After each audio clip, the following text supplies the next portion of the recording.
और एवरीवन, जय हिंद, नमस्कार। स्वागत है आपका केंद्र एकेडमी के फिर से एक नए वीडियो में।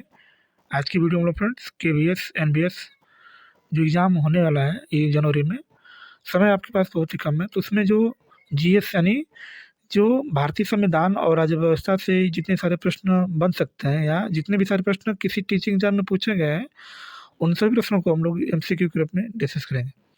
चैनल पर पहली बार होंगे तो चैनल को सब्सक्राइब जरूर कर लीजिएगा, बेल आइकन को दबा दीजिएगा और अपने दोस्तों को शेयर कर दीजिएगा। फ्रेंड्स, वीडियो काफ़ी इंपॉर्टेंट होने वाली है जितने भी लोग केवीएस और एनबीएस का एग्ज़ाम देने जा रहे हैं, ठीक है। तो आज का जो हमारा टॉपिक होने वाला है उसका जो नाम है, इसका नाम क्या है, तो भारतीय संविधान और राज्य व्यवस्था के बारे में चर्चा करेंगे और इससे कितने एग्ज़ाम में प्रश्नों को पूछा गया है, महत्वपूर्ण प्रश्नों को हम लोग देखेंगे, ठीक है। तो चलिए शुरुआत करते हैं। एक बार सेशन को लाइक कर दीजिएगा और जब पूरा सेशन देख लीजिएगा तो कम से कम इसे एक ग्रुप में ज़रूर शेयर कर दीजिएगा, ठीक है। समय आपके पास बहुत ही कम है, तो हम बिना देरी के सेशन को स्टार्ट करते हैं और वीडियो को पूरा देख के जाइएगा, ठीक है। चलिए शुरुआत करते हैं। आज का जो हमारा टॉपिक होने वाला है उसका जो नाम है, संविधान की ऐतिहासिक पृष्ठभूमि और संविधान सभा और संविधान के स्रोत के बारे में चर्चा करेंगे ना। संविधान की ऐतिहासिक पृष्ठभूमि, संविधान सभा और संविधान के स्रोत के बारे में चर्चा करेंगे और इससे महत्वपूर्ण प्रश्नों को देखा जाएगा जो किसी न किसी एग्जाम में इसको जरूर पूछा गया, ठीक है। चलिए शुरुआत करते हैं। आज का जो हमारा पहला प्रश्न है इसमें जो लिखा है कि निम्नलिखित में से कौन संविधान सभा के एक सदस्य थे जो पश्चिम बंगाल के राज्यपाल भी रहे हैं? सरोजिनी नायडू, श्यामा प्रसाद मुखर्जी, एच.सी. मुखर्जी और के.एम. मुंशी, है ना। इसके उत्तर की बात करें तो इसका जो उत्तर हो जाएगा ऑप्शन नंबर सी इसका राइट ऑप्शन हो जाएगा, यानी एच.सी. मुखर्जी इसका क्या हो जाएगा, तो राइट ऑप्शन हो जाएगा। यानी ये पश्चिम बंगाल के ये राज्यपाल भी रहे हैं और ये संविधान सभा के एक सदस्य के रूप में भी थे, जिसका नाम जो है एच.सी. मुखर्जी यानी हरेंद्र कुमार मुखर्जी जो है इसका राइट ऑप्शन हो जाएगा, ठीक है। आप देख सकते हैं कि एच.सी. मुखर्जी यानी हरेंद्र कुमार मुखर्जी जो है भारतीय संविधान सभा के उपाध्यक्ष थे, जो वे एक प्रसिद्ध शिक्षाविद और राजनीतिज्ञ और समाजसेवी थे। उन्होंने संविधान निर्माण के महत्वपूर्ण योगदान दिया है और वे पश्चिम बंगाल के राज्यपाल भी रहे हैं, यानी 1950 से 1991 में क्या कहें तो ये राज्यपाल भी रहे हैं, ठीक है। इनका नाम जो है एच.सी. मुखर्जी है, ठीक है। आगे नेक्स्ट नेक्स्ट हमारा जो दूसरा प्रश्न इसमें बन सकता है एग्जाम में, क्या लिखा है कि भारतीय संविधान में रिट जारी करने की शक्ति निम्नलिखित में से किसको दी गई है? राष्ट्रपति को दिया गया है, उच्चतम न्यायालय को दिया गया है, उच्च न्यायालय को दिया गया है। नीचे दिए गए कोर्ट में से सही उत्तर का क्या करना है, चयन करना है, यानी रिट जारी किसको दिया गया है। तो बात करेंगे तो इसका ऑप्शन की बात करेंगे तो ऑप्शन नंबर ए जो लिखा है ए और सी, बी जो लिखा है केवल सी जो लिखा है केवल बी, डी जो लिखा है केवल बी और सी, है ना। इसके उत्तर की बात करें तो इसका जो उत्तर होगा ऑप्शन नंबर बी इसका राइट, डी इसका राइट ऑप्शन हो जाएगा। और उच्च न्यायालय को और उच्चतम न्यायालय को अनुच्छेद 32 में और उच्च न्यायालय की बात करें तो इसको जो है 226 के अनुच्छेद में जो है रिट जारी करने का शक्ति दिया गया है, ठीक है। राष्ट्रपति को ये शक्ति प्राप्त नहीं है, ठीक है। देख सकते हैं कि भारतीय संविधान के तहत रिट जारी करने का अधिकार जो है सर्वोच्च न्यायालय अनुच्छेद 32 के तहत और उच्च न्यायालय अनुच्छेद 226 के तहत को दिया गया है। राष्ट्रपति को रिट जारी करने की शक्ति नहीं मिला है ना। आगे नेक्स्ट में बात करते हैं। तीसरा जो प्रश्न इसमें जो बना है कि लिख सकते हैं कि भारतीय संविधान के किस अनुच्छेद के अनुसार राज्यों को बाह्य आक्रमण और आंतरिक अशांति से बचाना संघ का कर्तव्य है? अनुच्छेद 354, अनुच्छेद 357, अनुच्छेद 361 और अनुच्छेद 355, है ना। इसके उत्तर की बात करें तो इसका जो ऑप्शन हो जाएगा ऑप्शन नंबर डी इसका राइट ऑप्शन हो जाएगा। यानी जो अनुच्छेद 355 बोलता है कि राज्यों को बाह्य आक्रमण और आंतरिक अशांति से बचाना ये क्या होता है, तो संघ का कर्तव्य होता है, यानी राज्य और केंद्र का दोनों का कर्तव्य होता है, दोनों बाह्य आक्रमण से बचाने का, ठीक है। चलिए देख सकते हैं कि भारतीय संविधान के अनुच्छेद 355 के अनुसार संघ का कर्तव्य है कि वह प्रत्येक राज्य को बाह्य आक्रमण और आंतरिक अशांति से बचाए और यह सुनिश्चित करे कि प्रत्येक राज्य का शासन संविधान के प्रावधानों के क्या है तो अनुसार चले, है ना। इसका क्या हो जाएगा, तो राइट ऑप्शन हो जाएगा, ठीक है।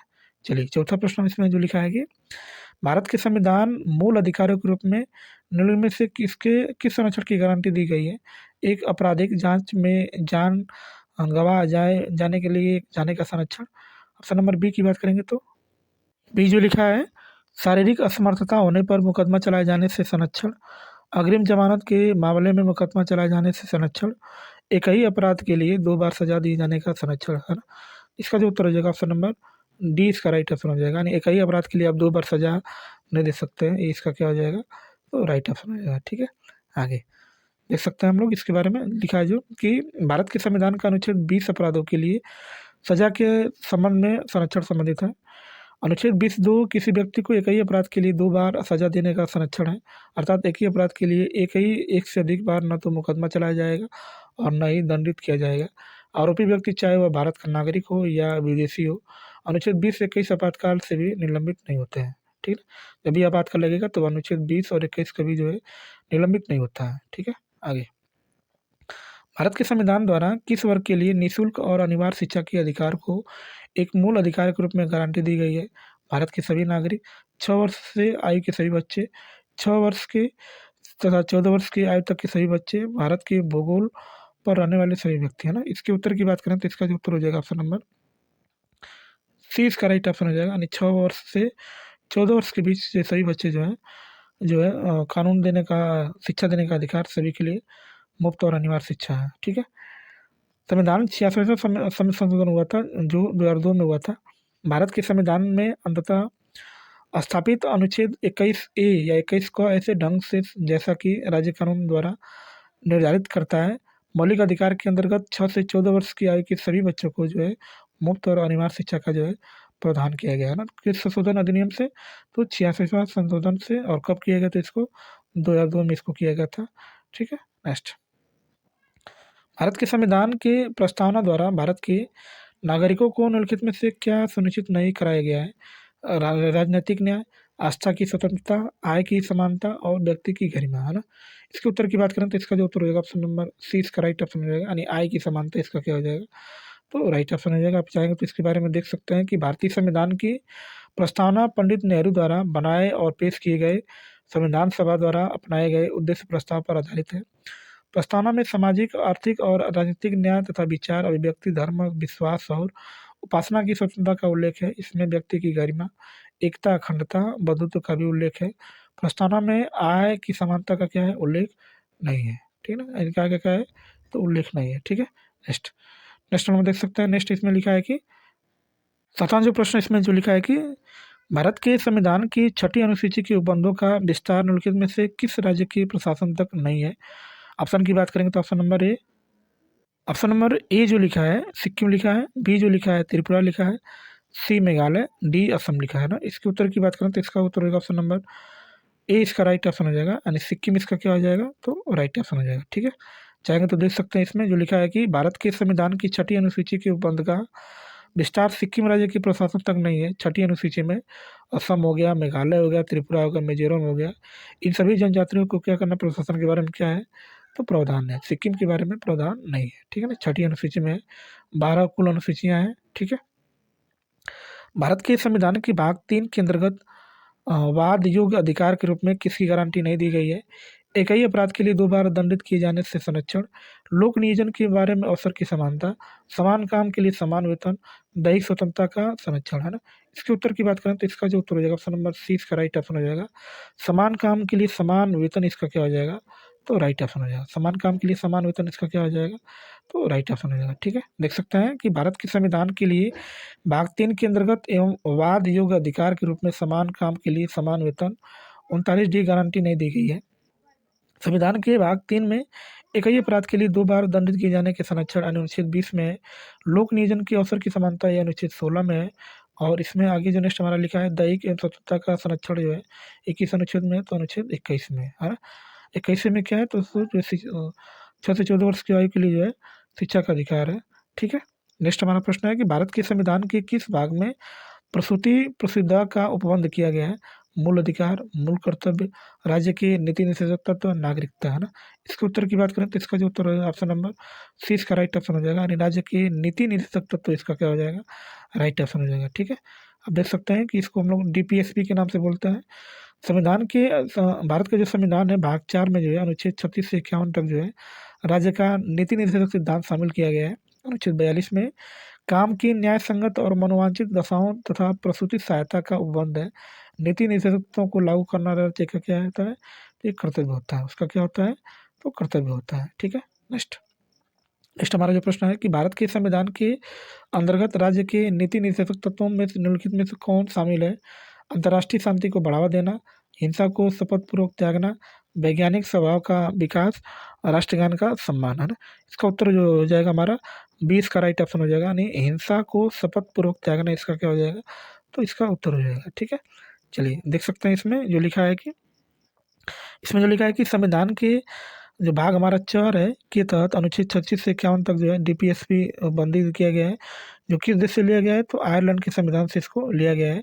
अनुच्छेद 51 के तहत भारत के प्रत्येक नागरिक का कर्तव्य होता है कि हिंसा को यथार्थ शपथपूर्वक क्या करे, इसको तो त्याग दें। हिंसा को शपथपूर्वक उसको क्या करे, तो त्याग दें। ठीक है, भारतीय संविधान के हस्ताक्षरकर्ताओं की कुल संख्या कितनी थी? 264 थी, 256 थी, 272 थी, 284 थी, है ना। आगे देख सकते हैं इसका राइट ऑप्शन। इसका जो उत्तर हो जाएगा ऑप्शन नंबर डी, इसका राइट ऑप्शन हो जाएगा। यानी 284 सदस्यों ने क्या किया था, इस पर हस्ताक्षर किया था, जिसमें संविधान अंतिम तौर पर था। ठीक है, संविधान सभा के तत्वाधान में बने भारतीय संविधान पर अंतिम तौर पर 284 सदस्यों ने हस्ताक्षर किया है। संविधान को 26 नवंबर सन 1949 को अंगीकृत अधिनियमित आत्मार्पित किया गया था, जबकि 26 जनवरी सन 1950 को पूर्ण रूप से लागू कर दिया गया था। दैतव्य है कि डॉक्टर राजेंद्र प्रसाद संविधान सभा के अस्थायी अध्यक्ष थे, जबकि सर बी.एन. राव संवैधानिक सभा का क्या बनाया था, उनको सलाहकार बनाया गया था। क्या बनाया गया था? सलाहकार। ठीक है, नेक्स्ट हमारा जो प्रश्न है इसमें 12वां प्रश्न है, संविधान सभा का पहला सत्र जो है कब आयोजित किया गया था? 9 दिसंबर सन 1945, 26 नवंबर सन 1946, 9 दिसंबर सन 1946, 26 जनवरी सन 1946, है ना। इसके उत्तर की बात करें तो इसका जो उत्तर हो जाएगा ऑप्शन नंबर सी, इसका राइट ऑप्शन हो जाएगा। 9 दिसंबर सन 1946 ईस्वी को जो है संविधान सभा का पहला सत्र जो आयोजित किया गया था, और इसमें जो है सच्चिदानंद सिन्हा को जो है अस्थायी अध्यक्ष चुना गया था, है ना। और ये कहाँ हुआ था? तो दिल्ली के कॉन्स्टिट्यूशन हॉल में जो इसकी मीटिंग रखी गई थी। ठीक है, संविधान सभा का पहला सत्र 9 दिसंबर सन 1946 को नई दिल्ली के कॉन्स्टिट्यूशन हॉल, जिसे अब संसद भवन के केंद्रीय कक्ष के नाम से जाना जाता है, में इसको आयोजित किया गया था। संविधान सभा के सबसे बुजुर्ग सदस्य की बात करें तो डॉक्टर सच्चिदानंद सिन्हा को सभा का अस्थायी अध्यक्ष चुना गया था। मुस्लिम लीग ने इनसे बैठक का बहिष्कार किया था। पाकिस्तान के लिए अलग संविधान सभा की मांग की गई थी। ठीक ना, आगे हमारा जो नेक्स्ट प्रश्न है 13वां, संविधान के सिद्धांतों को निर्धारित करने वाला उद्देश्य संकल्प जवाहरलाल नेहरू द्वारा कब इसको प्रस्तुत किया गया था? 13 नवंबर 1946, 13 दिसंबर 1946, 26 नवंबर 1946, 26 दिसंबर 1946। इसके उत्तर की बात करें तो इसका उत्तर हो जाएगा ऑप्शन नंबर 20 का राइट ऑप्शन हो जाएगा। यानी 13 दिसंबर 1946 को जो है उद्देश्य प्रस्ताव को जो है मतलब लाया गया था। ठीक है, पंडित जवाहरलाल नेहरू के द्वारा, क्योंकि 2 दिन जो है उसकी मीटिंग हुई थी, 9 दिसंबर और 11 दिसंबर को। संविधान सभा की कार्रवाई 13 दिसंबर सन 1946 को जवाहरलाल नेहरू द्वारा पेश किया गया था। उद्देश्य प्रस्ताव के साथ प्रारंभ हुआ था। 22 जनवरी सन 1947 को ईस्वी का उद्देश्य प्रस्ताव की स्वीकृति के बाद संविधान सभा ने संविधान निर्माण हेतु अनेक समितियां नियुक्त की थी। इनमें प्रमुख था कौन कौन था? तो वार्ता समिति थी, संघ संविधान समिति थी, प्रांतीय संविधान समिति थी, संघ शक्ति समिति थी और प्रारूप समिति थी। इसका क्या था? तो ये सब था। ठीक है, चलिए आगे हम लोग देखेंगे। नेक्स्ट हमारा जो प्रश्न है इसमें लिखा है कि निम्नलिखित में से किसने भारतीय संविधान सभा की पहली बैठक की अध्यक्षता की थी? जवाहरलाल नेहरू, सच्चिदानंद Sinha, doctor Rajendra Prasad, doctor B R. Ambedkar, है ना। इसके उत्तर की बात करें तो इसका जो उत्तर हो जाएगा 20 का राइट ऑप्शन हो जाएगा। सच्चिदानंद सिन्हा क्या थे? तो उस संविधान सभा के अस्थायी अध्यक्ष थे, जो 9 दिसंबर सन 1946 को जो है मीटिंग किया गया था। ठीक है, भारतीय संविधान के निर्माण हेतु संविधान सभा की प्रथम बैठक 9 दिसंबर सन 1946 को नई दिल्ली में की गई थी। सभा के वरिष्ठतम सदस्य की बात करें तो डॉक्टर सच्चिदानंद सिन्हा को जो है सभा का अस्थायी अध्यक्ष, जबकि एच.सी. मुखर्जी को जो है इसका मुख्य मतलब कि जो है उपाध्यक्ष चुना गया था। एच.सी. मुखर्जी, हरेंद्र कुमार मुखर्जी को। ठीक है, उसके बाद 11 दिसंबर सन 1946 को डॉक्टर राजेंद्र प्रसाद को सभा का अस्थायी अध्यक्ष तथा बी.एन. राव को जो है संवैधानिक सलाहकार जो है इनको नियुक्त किया जाता है। ठीक है, आगे 15 की बात करेंगे तो 15 जो लिखा है कि निम्नलिखित में से कौन संविधान सभा की संघ समिति का प्रमुख था? के.एम. मुंशी था, जी.वी. मावलंकर थे, जवाहरलाल नेहरू थे और पट्टाभी सीतारामैया, है ना। इसके उत्तर की बात करें तो इसका उत्तर होगा ऑप्शन नंबर सी, इसका राइट ऑप्शन हो जाएगा। यानी जवाहरलाल नेहरू इसका क्या हो जाएगा? तो राइट ऑप्शन हो जाएगा। यही जो है इसके जो है अध्यक्ष थे। संघ समिति की बात करेंगे, ठीक है, संविधान सभा के संघ समिति के प्रमुख की बात करेंगे तो जवाहरलाल नेहरू थे। संविधान सभा की कार्रवाई जवाहरलाल नेहरू द्वारा 13 दिसंबर सन 1946 को प्रस्तुत उद्देश्य प्रस्ताव के साथ किया हुआ था, तो ये प्रारंभ हुआ था। ठीक है, नेक्स्ट उद्देश्य प्रस्ताव को जो है 22 जनवरी सन 1947 को जो है स्वीकृति मिली गई। उन्होंने इस प्रस्ताव में कहा था कि भारत एक पूर्णतया स्वतंत्र एवं संपूर्ण प्रभुता संपन्न गणराज्य होगा। भारतीय गणराज्य प्रांतों एवं देशी राष्ट्रों का संघ होगा और उसके राज्यों की समस्त शक्ति का मूलतः क्षेत्र जनता ही होगी, है ना। आप देख सकते हैं कि जो समितियाँ थी उनके अध्यक्ष कौन कौन थे। जैसे हम लोग बात करेंगे प्रारूप समिति की बात करेंगे तो प्रारूप समिति के अध्यक्ष की बात करेंगे तो डॉक्टर भीमराव अम्बेडकर। प्रांतीय संविधान समिति की बात करेंगे तो इसके अध्यक्ष जो है सरदार वल्लभ भाई पटेल। जनता समिति की बात करेंगे तो इसके जो अध्यक्ष थे डॉक्टर राजेंद्र प्रसाद। और देशी रियासत समझौता समिति की बात करेंगे तो इसके अध्यक्ष कौन थे, तो डॉक्टर राजेंद्र प्रसाद। इसका क्या हो जाएगा, तो राइट ऑप्शन हो जाएगा। ठीक है, चलिए नेक्स्ट हमारा जो प्रश्न है इसमें 16वां प्रश्न जो लिखा है कि संविधान सभा की प्रारूप समिति का निम्न में से कौन सदस्य नहीं था। सैयद मोहम्मदुल्लाह सादुल्लाह, बी.डी. जत्ती, अल्लादी कृष्णा स्वामी अय्यर, के.एम. मुंशी, है ना। इसके उत्तर की बात करें तो बी.डी. जत्ती इसका क्या हो जाएगा, राइट ऑप्शन हो जाएगा। ये जो है प्रारूप समिति के जो है अध्यक्ष नहीं थे। ठीक है, प्रारूप समिति के अध्यक्ष कौन थे, तो देख सकते हैं कि संविधान के मूल पाठ में विचार करने के लिए डॉक्टर भीमराव अम्बेडकर की अध्यक्षता में एक 7 सदस्यीय प्रारूप समिति का गठन संविधान सभा ने 29 अगस्त सन 1947 को किया गया था। इसमें निम्न सदस्य थे, है ना। तो डॉक्टर भीमराव अम्बेडकर इसके अध्यक्ष थे। बाकी शेष सदस्य की बात करेंगे तो शेष सदस्य को हम लोग देख सकते हैं इसमें कौन कौन थे, तो एन गोपाल स्वामी आयंगर, के.एम. मुंशी, अल्लादी कृष्ण स्वामी अय्यर, सैयद मोहम्मद सादुल्लाह, एन माधवराव। इनकी मृत्यु के स्थान पर बी.एल. मित्रा के स्थान पर आए थे। ठीक है ना। वीटी कृष्णाचार्य के स्थान की बात करें तो ये जो है डी.पी. खेतान की जब मृत्यु हुई थी तो वो जो इनके स्थान पर आए थे। ठीक है, आगे 17 की बात करेंगे तो भारत के संविधान की प्रस्तावना का संशोधन कितनी बार किया गया है, 1 बार, 2 बार, 3 बार, कभी नहीं, है ना। इसका उत्तर हो जाएगा ऑप्शन नंबर 1, यानी 1 बार इसका जो है भारतीय प्रस्तावना का संशोधन किया गया है। 42वां संविधान संशोधन सन 1976 को। भारतीय संविधान की प्रस्तावना में 1 बार संशोधन 42वें संविधान संशोधन के द्वारा किया गया है। इस संशोधन के द्वारा प्रस्तावना में समाजवादी, पंथ निरपेक्षता और अखंडता जो है 3 नए शब्द इसमें जो है इसमें जोड़ा गया है। ठीक है, 18 की बात करेंगे तो भारतीय संविधान की प्रस्तावना के बारे में निम्नलिखित में से कौन सा कथन सत्य नहीं है। संविधान का 42वां संविधान संशोधन 1976 के द्वारा प्रस्तावना में निम्नलिखित को जोड़ा गया है, समाजवादी, धर्मनिरपेक्षता, अखंडता। ठीक है, और बी की बात करेंगे तो बी जो इसमें लिखा है कि संविधान की प्रस्तावना संविधान के उद्देश्यों को निर्धारित करती है, जो संविधान के आधारभूत ढांचों को निर्माण करती है। संविधान के अनुच्छेद 368 के प्रावधानों के अंतर्गत प्रस्तावना में संशोधन किया जा सकता है। और इसमें डी की बात करेंगे तो डी जो लिखा है प्रस्तावना घोषित करती है कि संविधान के अंगीकरण की तिथि जो है 26 जनवरी सन 1950 है। ठीक है, इसका जो उत्तर हो जाएगा ऑप्शन नंबर डी इसका राइट आंसर हो जाएगा। 26 जनवरी सन 1949 को जो है संविधान का अंगीकरण किया गया था। ठीक है, भारतीय संविधान की प्रस्तावना पंडित नेहरू द्वारा बनाए गए और पेश किए गए संविधान सभा द्वारा अपनाए गए उद्देश्य प्रस्तावों पर आधारित है। यह घोषित करती है कि संविधान के अंगीकरण की जो तिथि होगी 26 नवंबर सन 1949 होगी। अतः प्रथम हमारा क्या है, तो यही राइट है, इसका ऑप्शन है। ठीक है, नेक्स्ट हम देख सकते हैं कि संविधान की ड्राफ्टिंग समिति के आगे प्रस्तावना किसने प्रस्तावित किया था। जवाहरलाल नेहरू ने, बी.आर. अम्बेडकर ने, बी.एन. राव ने, महात्मा गांधी ने, है ना। इसका उत्तर हो जाएगा ऑप्शन नंबर ए, इसका राइट ऑप्शन हो जाएगा। जवाहरलाल नेहरू इसका क्या हो जाएगा, तो राइट ऑप्शन हो जाएगा। ठीक है, आगे देख सकते हैं हम लोग इसके बारे में कि संविधान की प्रस्तावना पंडित जवाहरलाल नेहरू द्वारा प्रारूप समिति और संविधान सभा द्वारा स्वीकृत उद्देश्य प्रस्ताव पर आधारित है। पहली बार उद्देश्य प्रस्ताव जो है 13 दिसंबर सन 1946 को प्रस्तुत किया गया था। 22 जनवरी सन 1947 को संविधान सभा द्वारा इसको जो है अपनाया गया था। ठीक है, आगे चलिए 20वां की बात करेंगे। 20वां जो लिखा है कि संविधान सभा के संवैधानिक सलाहकार के रूप में कार्य किसने किया था। बी.आर. अम्बेडकर, राजेंद्र प्रसाद, बी.एन. राव, सच्चिदानंद सिन्हा, है ना। इसके उत्तर की बात करें तो इसका जो उत्तर हो जाएगा ऑप्शन नंबर सी, इसका राइट ऑप्शन हो जाएगा। यानी बी.एन. राव को जो है क्या बनाया गया था, तो संवैधानिक सभा का क्या बनाया गया था, सलाहकार बनाया गया था। ठीक है, आप चाहेंगे तो इसके बारे में देख सकते हैं। इसमें जो लिखा है कि कैबिनेट मिशन की संस्तुतियों के आधार पर संविधान सभा का गठन जुलाई सन 1946 को किया गया था। 9 दिसंबर को 1946 को संविधान सभा की प्रथम बैठक हुई थी, जिसमें अस्थायी अध्यक्ष की बात करें तो डॉक्टर सच्चिदानंद सिन्हा थे।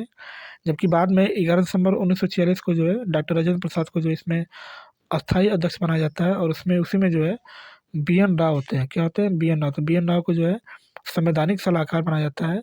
और प्रारूप समिति के अध्यक्ष की बात करेंगे तो डॉक्टर भीमराव अम्बेडकर होते हैं। इसमें कुल 7 सदस्य होते हैं, और कौन कौन होते हैं तो इसमें आप देख सकते हैं कि इसमें जो है जो पहले अध्यक्ष की बात करें तो डॉक्टर भीमराव अम्बेडकर हो जाएगा।